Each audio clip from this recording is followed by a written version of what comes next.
So now, Tillard, by this time, you've gone through a lot. You've sat with her, with Dr. Ruddy, and heard the diagnosis. You've gotten her through chemo. You've gotten her through the hair loss. Now the surgery. You know, one of the things that caregivers have told us is that respite is so important. You know, you don't get a manual on how to be a caregiver. You all of a sudden, you go from, living one day and then you're a caregiver. You find yourself in a situation. What were some of the things, or what kind of tips could you give others about how to cope with watching a loved one go through a journey like this? How did you keep it together? Because obviously, I mean, you're the strength for the family, right? When she's not feeling well, she's got cancer. There were good days. There were probably days after chemo where you just were like shot. Oh yeah. How do you keep it together? Well, I mean, a lot of prayer, a lot of faith, but you know that person is counting on you, so you try to just listen a lot, try to see what they need. It's just basically doing a lot of simple things. Make sure you cook for them, you clean, you keep them, kind of going. You make them laugh, tell jokes, and you just let them know that you still see them in the same light that you seen them before all this happens. Mm-hmm. Because for women, they're very emotional, and like I said one time before, you never want them to see the face. Mm-hmm. You don't want to look at them and then they see that certain look on your face, like, wow, and then now they're like, what's wrong? Like you said, what's going on? What is he feeling? What is he thinking? So you want to kind of have on your game face, just like when you play sports, you put on your game face. You like, I'm here, I'm ready. Yeah. So, even though you see something may not be quite right or whatever, you just assess it and say, okay, this is what we need to do. Or you may say something like, let me check that real quick for you to make sure that looks right. Oh, okay. And you checking and you like, oh, okay, it is okay. Yeah. You want to always have that confidence in that everything is gonna be all right. Don't worry, we got this. Yeah. It's gonna be all right. All we got to do is just stick to the plan and keep doing this. Baby steps, baby steps, baby steps, right. Baby steps. And when you do that and you give them the most important thing is that emotional support.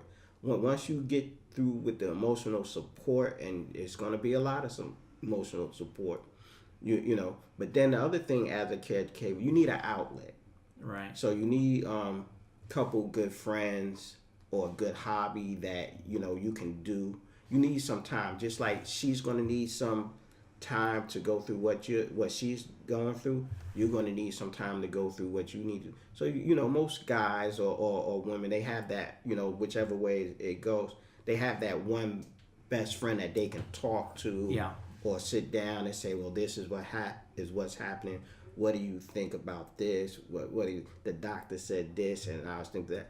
And and it's someone that you actually trust, not someone that's more like family to you. Because you're not really talking to a stranger, so you can not give them all the intimate details, but just enough that they can form an opinion, so you can bounce off of them and say, okay, this is all right, I'm going the right way, or maybe we should look at this a different way, and or try this instead of that. You to give yourself options, or how to really approach the situation depending on what it exactly is. So I did a lot of that. I had friends, and she had girlfriends. Like, one of the greatest things that happened, and I know she really appreciated. I just want to give a shout out to her sister girlfriends. They came up one weekend and they surprised her. Oh my goodness, you should have seen her face. She wanted to cry. They like, you better not cry. You better not cry. and it was good because they came up and they took her out for the whole weekend. Nice. They was up there the whole weekend, and they just went out and they did girl stuff, and that gave me a break because while they was doing girl stuff, I was home doing my hobby stuff and just relaxing and taking it easy, and I didn't have to worry because they was with her and they bring her home and everything was all right. Then they go out the next day, so it's all like you said, you need just a village. Yeah. So when you have good friends and good family and they do their part, it helps to relieve you on your part too. But then you have some people that, they're just it. And that's when it's really hard, when you're just it and you don't have, as a caretaker, anybody really there to support you. So you have to kind of make your own support. Well, while she's resting or he's resting, whichever way it's going, you dive into your hobby or your little thing or your quiet time, and then you go back, when the time is, ready for that the person needs you. So, long as you have an outlet, you're basically fine. Yeah. Well, you're very lucky that Tillard was by your side and taking you through, living the process with you every day. Yeah, he was really good, very supportive. I was like, wow, if anything, I was like, that's my hero. I still call him my hero, because he was, each time we had chemotherapy, he was packing up lunch and everything, just make sure everything was done. Yeah. So I was like, I couldn't even imagine going through this without him. Yeah. So what's next? So you've had the surgery, you're healed up, you're back to work. Back to work, yes. Yeah. And so what's the regimen now? Do you every so often you go for a checkup or blood work, or what's the follow-up treatment for how long? Wow, I really thought my treatment was going to be over in a year or so, but it's ongoing. It's really ongoing, because all the physicians said they wanted to keep eye on me to make sure that this cancer doesn't come back. So I still see Dr. Ruddy, and she'll talk with me, see how I'm doing and everything. The oncologist, I still see him.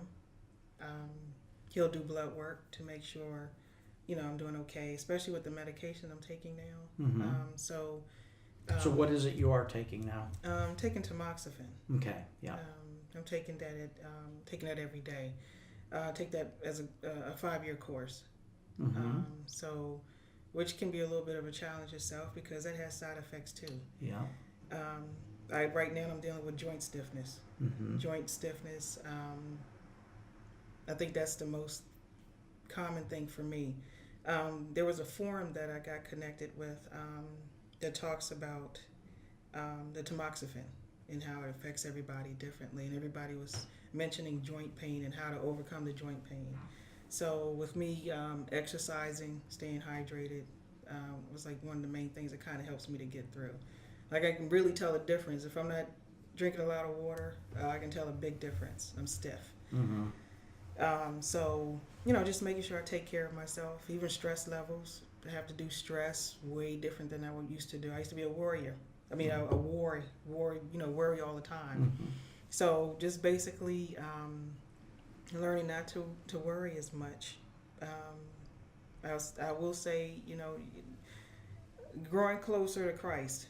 That was my big thing, my relationship with Christ, my faith. So just really just focusing now the way I deal with it. I do daily affirmation, daily prayer, just to keep my mind focused because you're still battling. It's, you went through the physical battle, but now you're going through the emotional battle now because, your body's a different image. You don't look like that same person that you used to be, and that can take a toll on you. Some people get depressed, so, it's overwhelming. It's really overwhelming. So just a lot of prayers. I have a couple of scriptures. Even when I'm sitting at work and I feel like I start getting into a little, a down mode, I just remember a scripture. I'll just say it and it helps me to get through the rest of my day. But I remember going back to work. One of the things I experienced was chemo brain. Right. Chemo brain is real.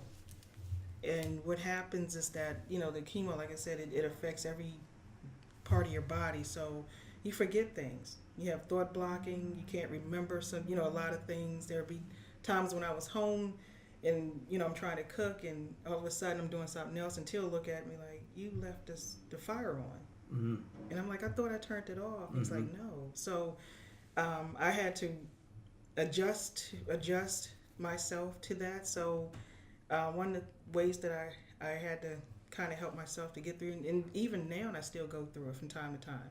People can talk to me and all of a sudden I'm like, okay, I'm listening, and all of a sudden it's like, But you're not really yeah, hearing. and it's like, oh my gosh, I hope I can remember what they said. Mm-hmm. That's always it happens every now and then for me. So Yeah.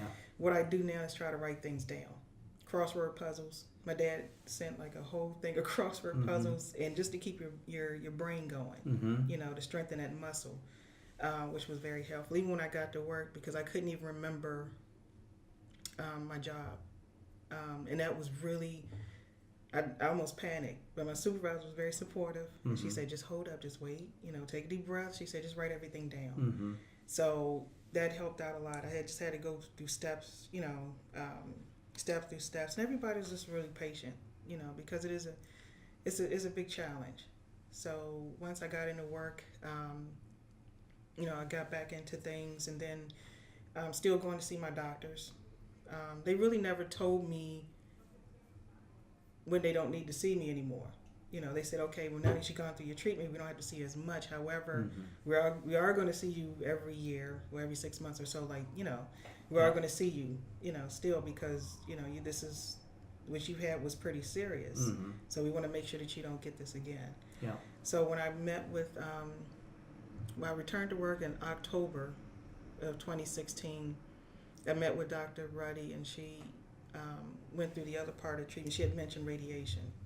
And she said, I know everything is clear, but just be precautious, and I'm going to refer you to a radiologist. Mm-hmm. So the radiologist is now on the team. So I met with the radiologist, and, she said, we're going to do, I think they did a PET scan Mm-hmm. to make sure everything was clear.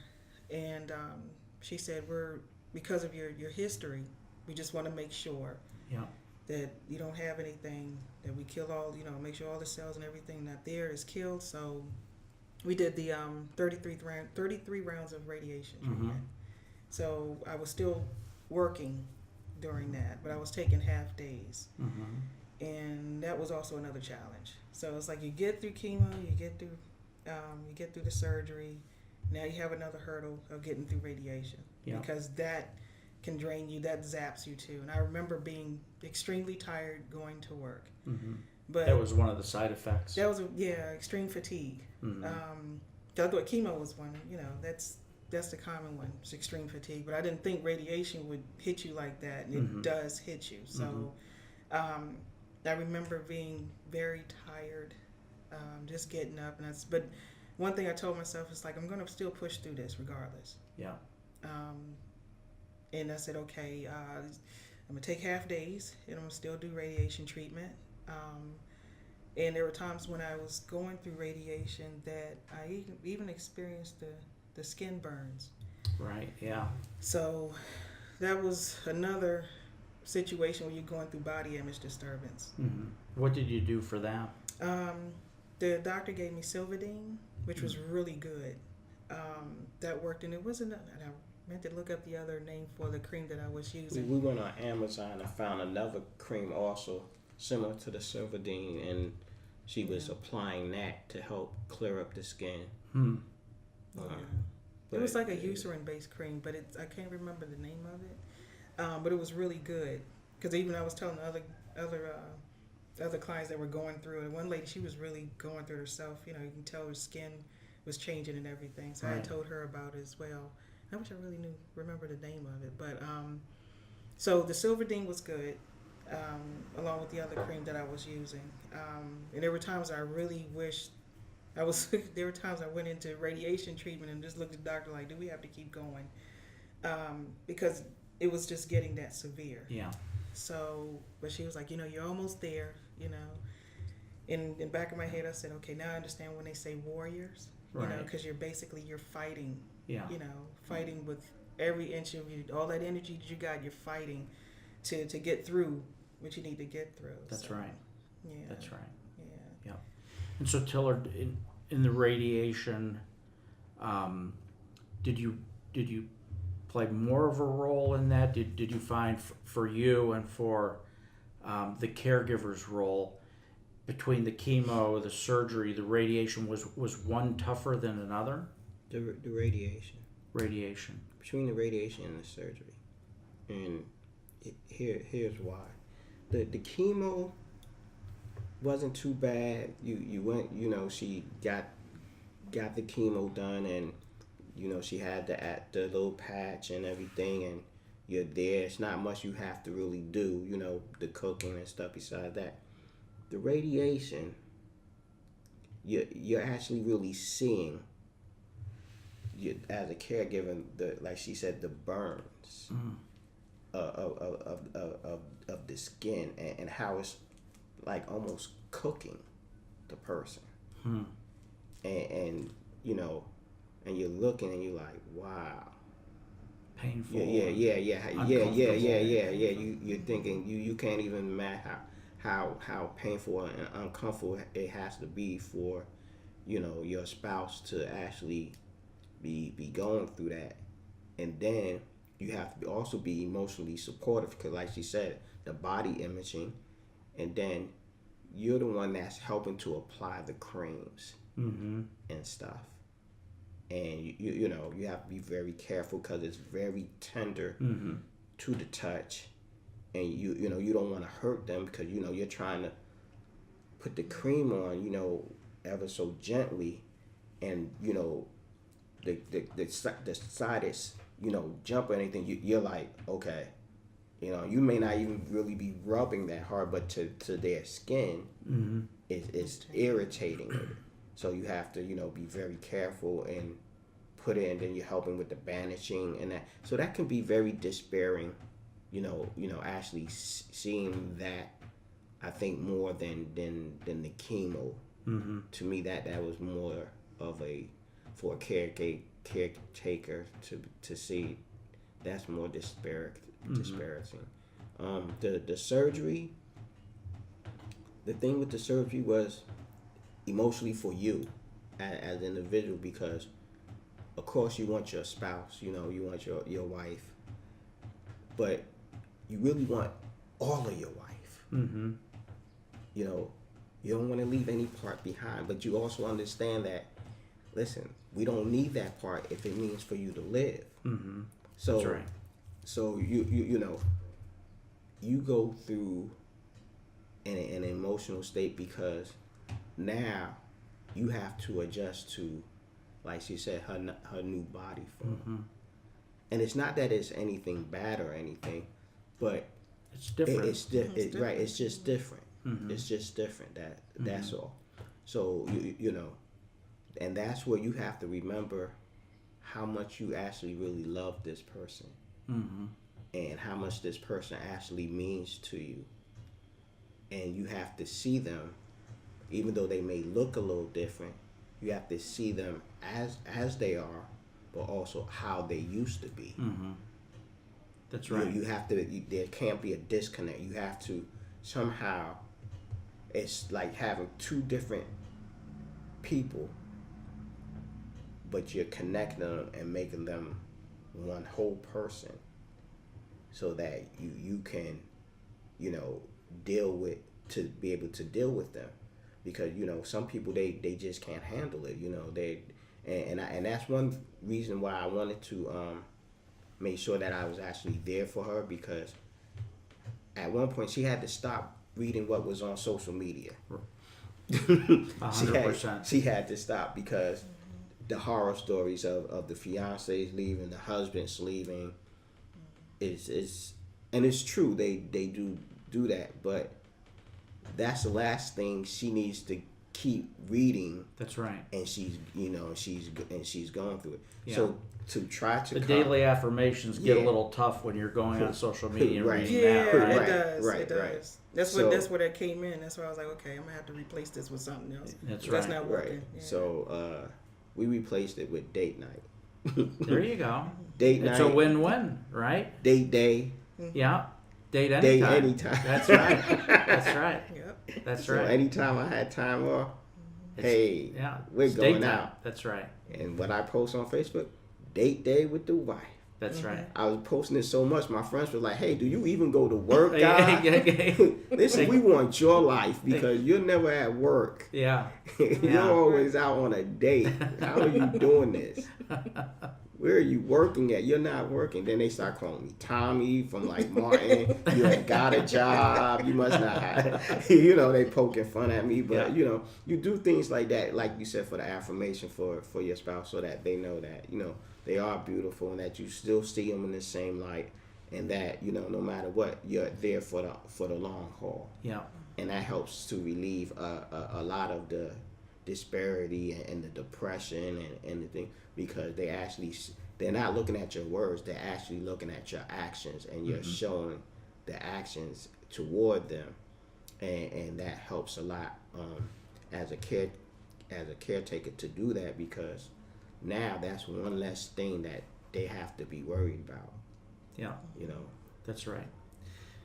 I want to wrap it up with a final question, and it's something that I can appreciate because I haven't gone through the cancer journey personally, but I've had so many friends and acquaintances that are cancer survivors or in the battle currently that have looked at me and said, cancer has changed my life for the better. And it's something that if you haven't gone through it, it's hard to understand. How do you feel about that? I do agree with that. Going through the cancer journey, you have it's sort of like you gain a different perspective on life. I know for me, I look at things differently. I don't stress. I try not to stress as much as I used to. It's learning to appreciate things, appreciate life a little bit more than what you did. Sometimes we can take things for granted, like the air we breathe and everything. It's like getting up every morning and just being thankful that I'm still here, and then I'm still breathing, and I can still walk and talk, and I'm in the right mind and everything. So it does make you. I always say cancer breaks you down, but it also renews you to a different person, and I truly believe that's happened for me. Mm-hmm. When people go through cancer, a lot of people try to say, why does this happen? Why does this happen? I think for me, I never questioned. I always say I say, God, this is a journey. You're taking me through a journey. I don't know what this journey is about, but there's something that you want me to learn within this journey. So whether to help somebody else who's going through, to let them know that, you may be going through cancer, but guess what? You can get through it. You have to find, it's sort of like you're finding that strength. Like I said, the warrior, they always got this thing called the warrior, you're a warrior. And it's like, okay, but there's something behind being a warrior, because you're fighting physically, you're fighting emotionally, and it's a tough battle, but it's like I always say it's a decision that you make to say, okay, it's sort of like two roads. You have a road where you can either let it defeat you, or you can be an overcomer. And I chose to be that overcomer. Yeah. So, I tell anybody who's going through, just stay encouraged, find that, he was talking about an outlet for him. I know for me, when I was at home, I did the same thing. I had to find an outlet, because it's like you're constantly going through all the appointments, you're still doing everything. So, finding that outlet, finding things that make you happy and doing them. Mm-hmm. Mine was jewelry. I started doing jewelry. And that was my happy place. Fashion, I delve into fashion, Dr. Ruddy would laugh at me because she would come and she was like, "You like one of the best dressed clients I have," But I got into the head wraps, because even though I didn't have hair, I said, what, I'm going to make this work. I don't look like me, but I need to find something that makes me happy. Yeah. And so fashion made me happy. Yeah. So I was reading up on the hair. I wore the wigs, and I'm gonna be honest with you, wigs didn't work for me. because I was going through the heat flashes so bad. So I just said the heck with those, and I just said let me just do the reps and just learn to appreciate who I am. Yeah. You know, and it's an ongoing thing because you're still going through. I call it survivorship. Yeah. You know, you're still learning how to survive. You know, there's one of the things that I read is like you eat, you sleep, and you get up and you survive. Yeah. And that's how it is. That's how it That's is right. now. Yeah. So That's right. you're fighting. You're constantly fighting. But you know, it's all in the attitude. That's it. Yeah. And Tillard, how have you changed? Well, I don't know if I really changed that much because it was just what was always in me. But what I will say is, out of despair, comes strength, and that when you're in a marriage, sometimes you need the hard times so that you'll be to make you strong and to bring the marriage closer. And you can't have closeness if there's nothing ever tearing you apart. And people don't understand that. They say, oh God, this was the worst thing. But actually it wasn't. You know why? Because it forces you to depend on each other, which you should be doing anyway. It helps to strengthen the marriage in the fact of, listen, I took these vows, I believe in these vows, and now we're going to take something that was broken and make it beautiful again. Good point. Good point. Well, Tuneshia, Tillard, thanks for joining us here today. Thanks for Thank having you us again. for Thank having you. us. This Thank was you. nice. Thank you.